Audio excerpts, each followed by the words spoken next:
The officers of the CIA do it because they love this country. We believe in a free and open society, and we deeply believe in upholding the laws and the values of this society. That's why we defend it, so that, in the words of my immigrant father, we can pass those values on to our children. What sort of philosophy could possibly justify such carnage? During the Cold War, the official justification was to prevent the spread of communism and to promote what was termed the national interest. What does national interest mean to you? If you have the feeling that there is some document that is revised every year or every couple of years, some document that exists in the U.S. government that is headlined U.S. national interests, and every year or every other year this is gone over carefully by groups of people high in the government and approved, these are our national interests. That never, ever once happens. Every single administration has and is able to make up as it goes along what it thinks the U.S. national interests are. Every single individual who works in the government may very well have in his own mind a list of what he thinks the national interests of the country are. Neither the phrase national security nor the phrase national interest has real meaning, other than to be a political tool for keeping the public uninformed. Essentially, the elite, in its ignorance and in its obsessive desire to maintain secrecy and not be accountable to the public, seeks simple explanations. They seek reasons that they can use as a jingle that will allow the public to believe in what they're doing or to ignore what they're doing. What most Americans don't realize is that we, the people, are being held accountable by foreign publics for what is done in our name. Almost immediately after the CIA's founding, the national interest was revealed to be a highly flexible frame of reference. In the coups against Mohammad Mossadegh in Iran and Jacobo Arbenz in Guatemala, neither country had communist governments, nor any links to the Soviet Union. What they did have were leaders who threatened to nationalize major industries, thereby threatening the profits of Western corporations. In Iran, it was oil. In Guatemala, land. I'm John Perkins, and I'm a former economic hitman. What we economic hitmen did essentially was to create the world's first truly global empire. I was recruited by the NSA while I was attending Boston University back in the 60s. They put me through a series of tests, including lie detector tests, psychological tests, and in that process, they determined that I had the potential for being a good economic hitman. They also discovered a number of weaknesses in my character that would make it fairly easy for them to hook me into doing this job. And so they offered me a job as a trainee. And it's interesting, you know, when you accept a job like that with the NSA, they don't tell you exactly what you're going to be doing. They tell you that for the next year or so, you're going to be training, and then at the end of that period of time, they'll really determine what you're going to be doing. But ultimately, I ended up becoming an economic hitman. We did it by using many different means, but perhaps the most common was to identify a third world country with resources that our corporations covet, like oil, and then arrange a huge loan to that country from an organization like the World Bank or one of its sisters. But that country never actually received the money. Instead, the money went to our own corporations to build big infrastructure projects in that country, like power plants and industrial parks, things that would help the very rich people in that country, as well as our own corporations, but not the majority of the people who are too poor to buy electricity or don't have the skills to get jobs in industrial parks. And yet the whole country, would end up holding a huge debt, such a big debt that they couldn't possibly repay it. When I lose, I pay, and when I win, I expect to get paid.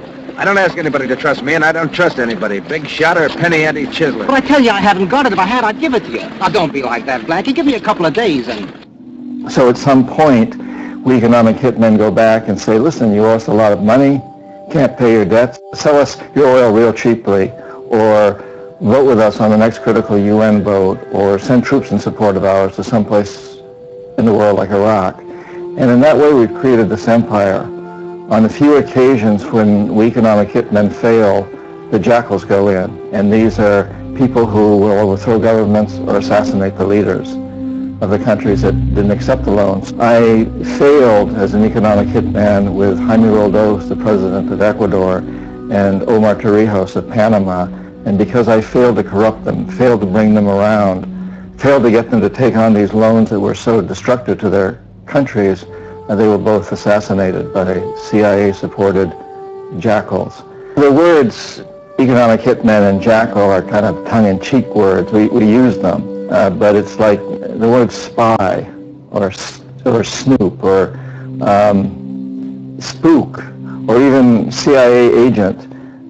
People don't really use any of those terms. If you're a true CIA agent, spy, you may talk about it tongue-in-cheek, but you've got a fancier title like attaché, commercial attaché at some embassy. We economic hitmen all had fancy titles too. My title was chief economist.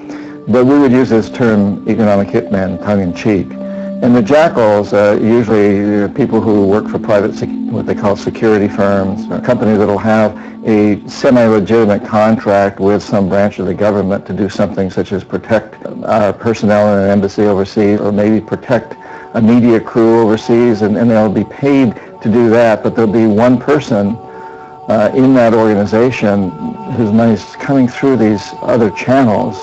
Sometimes the channels are what they call the black box money is from the CIA. Money coming through these channels to hire this one person who is essentially an assassin. On the few occasions when the jackals and the economic hitmen both fail, then we send in the military. When you have an empire, you have to ask yourself, who's the emperor? Well, an emperor is someone who's not elected, doesn't serve a limited term, and doesn't report to anyone. We do have a group of people that I call the corporatocracy, which are the people who run our biggest corporations, who do fit that definition. They're not elected, they don't serve a limited term, and they don't report to anyone. They like to say they report to their boards of directors, but they're all on each other's boards of directors, and the boards of directors basically rubber stamp what the CEO wants to do. So this is the modern equivalent of the emperor. They're all driven by one single motive, one goal, and that is to maximize profits regardless of the social and environmental costs. And in heading for that goal, they've created a world that's very dangerous, very unfair, unsustainable, a world that I certainly don't want to pass on to my grandson.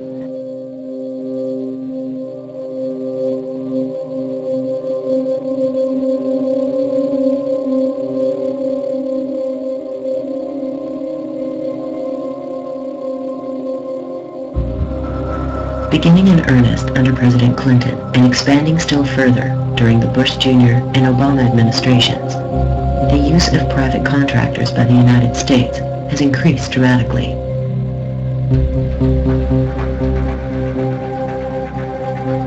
Bearing names like Titan and Aegis, they are the modern equivalent of the mercenary army.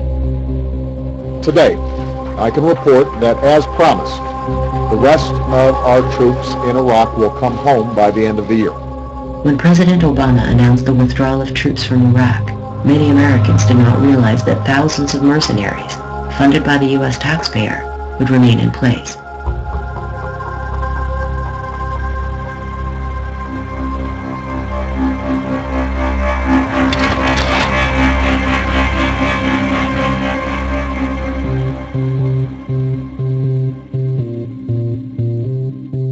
Far from saving costs, these private contractors have repeatedly robbed the U.S. taxpayer for millions of dollars. But from a military intelligence perspective, they perform useful purposes.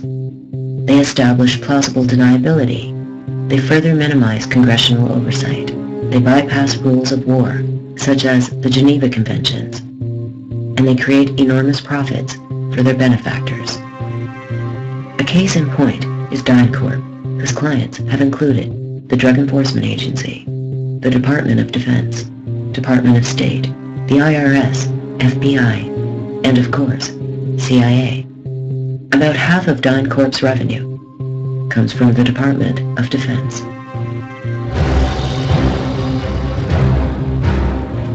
Every day, the people of DynCorp International are hard at work, supporting defense, diplomacy, and development initiatives. Because we believe in the relentless commitment that has made us a leader in providing government support solutions.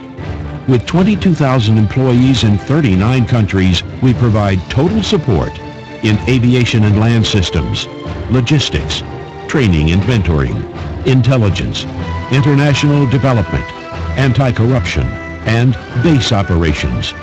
We believe in doing the right thing always for our customers, our employees, and those we serve. In 1999, it was revealed that employees of DynCorp were not doing the right thing. They were working with the Serbian mafia in the trafficking of sex slaves, including children. Mr. Secretary, I watched President Bush deliver a moving speech at the United Nations in September 2003, in which he mentioned the crisis of the sex trade. The President called for the punishment of those involved in this horrible business. But at the very moment of that speech, DynCorp was exposed for having been involved in the buying and selling of young women and children. While all of this was going on, DynCorp kept the Pentagon contract to administer the smallpox and anthrax vaccines and is now working on a plague vaccine through the Joint Vaccine Acquisition Program. Mr. Secretary, is it policy of the U.S. government to reward companies that traffic in women and little girls? Thank you, Representative. The answer to your first question is no, absolutely not. The policy of the United States government is clear, unambiguous, and opposed to the activities that you described. The second question. Well, how do you explain the fact that DynCorp and its successor companies have received and continue to receive government contracts? I would have to go and find the facts, but there are laws and rules and regulations with respect to government contracts, and there are times that corporations do things they should not do, in which case they tend to be suspended for some period. There are times then that under the laws and the rules and regulations that passed by the Congress and implemented by the executive branch, that corporations can get off of out of the penalty box, if you will, and be permitted to engage in contracts with the government. They're not generally not barred in perpetuity. This company was never in the penalty box. If you could proceed to my second question, please. DynCorp was not placed in the penalty box and was soon back to its old tricks. In 2009, WikiLeaks cables revealed that DynCorp was arranging sex parties for Afghan politicians involving small boys. One of these politicians was the Minister of Education. Nor has the intelligence bureaucracy itself remained idle since the founding of the CIA.